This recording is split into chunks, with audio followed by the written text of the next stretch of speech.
મળ્યા છે. આપણા સ્નેહ મિલનનો ઉદ્દેશ માત્ર ને માત્ર ખાઈ પીને છૂટા પડવાનો નથી.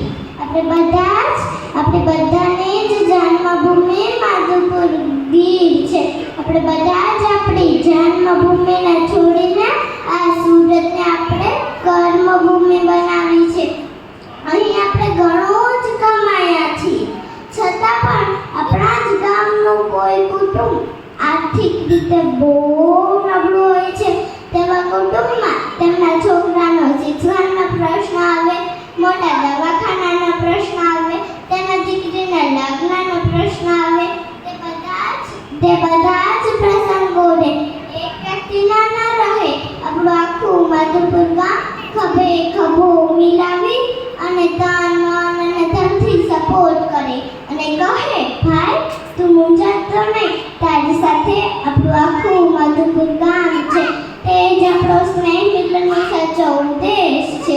જુઓ, પૈસા કમાવા તે મોટી વાત નથી હો.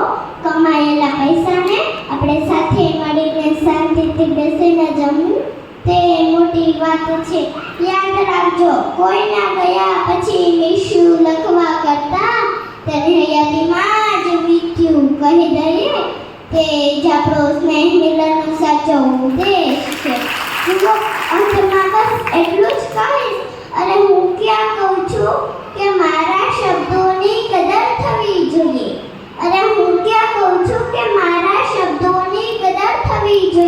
બસ એકવાર સાંભળ્યા પછી દિલ પર થોડી અસર